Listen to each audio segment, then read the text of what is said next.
These are Josh Weissman's tenders, and here are mine. Today we're making Josh Weissman's Raising Cane's recipe, and I'm really excited to see if his food is actually all it's chalked up to be. You're gonna have to stay till the end to find out the results and if I actually like the taste of Josh Weissman's Raising Cane's recipe. Now, I've seen his recipes around.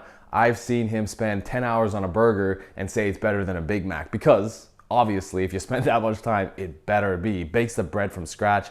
He goes to a lot of effort. Now, am I gonna go to that much effort? No, but his Raising Cane's recipe actually seems like it's pretty realistic to make. It's not a 15-hour fried chicken recipe. So we're gonna jump into it. We're gonna start making the sauce, and I'm gonna give you the verdict at the very end. Quick reminder, give us a subscribe, a like on this video if you wanna see more content like this, but let's jump straight into the recipe.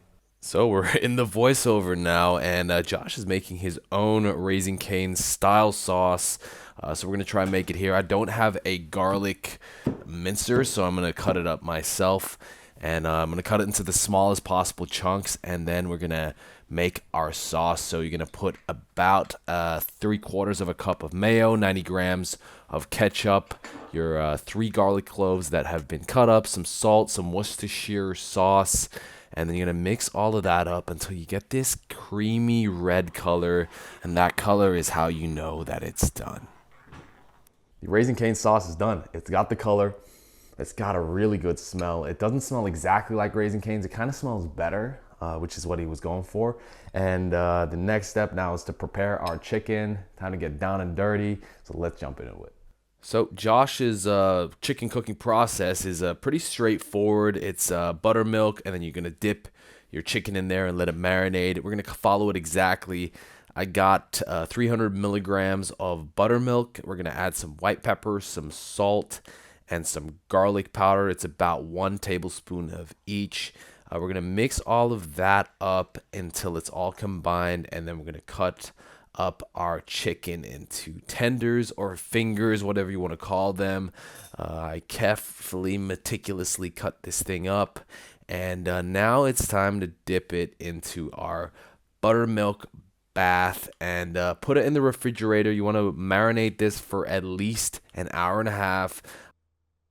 The chicken's in the freezer. Time to make our fries. Let's go, brother. Real simple. You need 2.5 pounds of russet potatoes. We got a potato here. I don't have russet potatoes. I have these like yellow Yukon Gold ones. I'm gonna shave these. I'm gonna peel these, all the skin off, and then we're gonna use a knife. I don't have the fry machine that he has to make it in 1 second, so I'm gonna have to cut these up individually.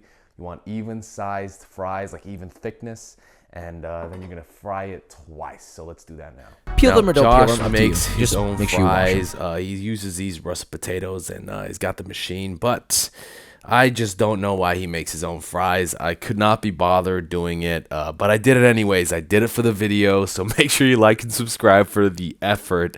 Josh's fries look really good. Hopefully I can get the same result. So I'm starting off by peeling my potatoes. I'm going to cut this up like the peasant that I am. Don't own a fry maker. And we're going to try and cut out evenly thick pieces of potato. And cool transition here. We're going to put it in ice water to get the starches out so it's crispy. And then once it's dry, we're going to put it into our oil on low heat. And you're going to cook it for 3 to 5 minutes. And once you've done with that first fry, you're going to put it onto a wire rack if you have one. I somehow don't have a wire rack. I don't know where mine was. So I put it onto this tray. I did dry the oil off of it off camera. And then after a while, you're going to put it into the oil again on high heat, and you're going to try and get a crispy fry. Now, I did go a little bit overboard with the fry because I wanted it to be super crispy. I had it on max heat, and I cooked it for maybe a tad too long. And they look a bit dark, but hopefully it's all good. Next up, we're making our kind of a batter, our dry batter for the chicken. You need paprika, white pepper, salt, pepper, and some flour. All right, the fries are done. The tender flour is done, and at this point, I want his recipe to be the best thing I've ever had. Not because I'm rooting for him to win this challenge, but because I'm starving. It's been 2.5 hours. The chicken's been in there for 2 hours. I'm ready to fry this up, but I hope it's worth it. So now the next step, we're gonna get the tenders out. We're gonna fry that in the oil, and then after that, we're gonna fry the fries. And then the last step is to make the kind of sourdough garlic bread that he has in his video. Are we making slaw? No, we're not. I don't like slaw, so I would have hated it no matter what. So let's jump into the frying process and let's finish this recipe off. This is a long video, but we're going to keep going. He's going to dip his tenders into the flour. You want these crispy little dangly bits so that it gets extra crispy. Then you're going to put it into your oil, cook it. And we're going to put our tenders right into our flour. We're going to try use the exact same method that Josh did. I'm going to try get those crispily, craggly little edges there. And we're going to press it down and make sure that the flour is on every single piece, every single side of that chicken. And once it's all covered, you're going to shake off the excess flour because we just do that. And we're going to put it onto our plate ready to cook. And we got those craggly little edges like Josh. And now it's time to fry. And I am crossing my fingers so hard off camera. I was very worried that I wouldn't get the same result, and I didn't get the same result. Now I got something pretty close. It looks decent, but it was a little bit darker than his, and it wasn't as crispy looking. But next up, we're gonna make the final piece of the recipe, which is the bread. I'm gonna toast some sourdough. Pro tip, I don't butter the bread. I butter the pan and then I soak the bread in the butter, and I do that on both sides, and that just saves me time trying to melt the butter, get it to the right consistency. And my pan was a little bit hot, so the butter was a bit brown, but look at that end result, nice and crispy. And we're gonna add our garlic butter on top, and that is the bread done, and it is finally time to assemble. You got our fries, you got our tenders, you got our bread, and our Raising Cane's sauce. This is Josh's, and here is mine. So our food is done. It's time for the verdict. Let's see if it's any good. Let's see how we go. This is gonna be an honest first review. Let's dip it in, and let's try this thing.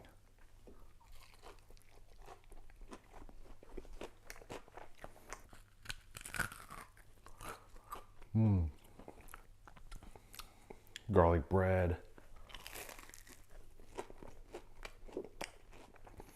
This is definitely the best out of the bunch, the garlic bread. It's crispy. Garlic bread, fire on sourdough. Is it good? Definitely. Is it better than Raising Cane's? Yes. Not the fries. The fries suck. Maybe it's because my fries suck, but I followed his steps pretty closely and double fried it, low temp, high temp. Doesn't make a difference. Look how soggy these are. No crunch. Like a little bit of crunch. Just buy fries. Like, why do you have to make them every time? Just buy some fries from the supermarket. Put them in the fryer. Put them in an air fryer. It's going to be 10 times better. Don't have to double fry and do all this nonsense. Fries, not good. The tenders, though. The tenders and the Raising Cane sauce, I think the tenders and the Raising Cane sauce are definitely a step above Raising Cane's. It's good. Like, I can't deny it. It's really good with the sauce.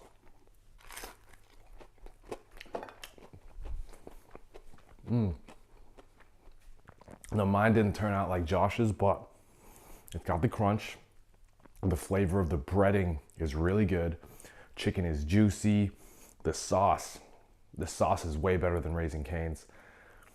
But the problem that I'm having here is that this took me a long time. This probably took me all in all 3 hours. Cooking, marinating, frying it, trying to get the fry temperature correct. I followed his instructions. I think some of his measurements are a little bit off. I'm gonna be honest. Like, if you look at him, put in a teaspoon of salt, it's like way more than way more than a teaspoon in the video. So there's that. But the main thing is the cooking. I think the cooking is a little bit different. Maybe I'm just an idiot. What are you?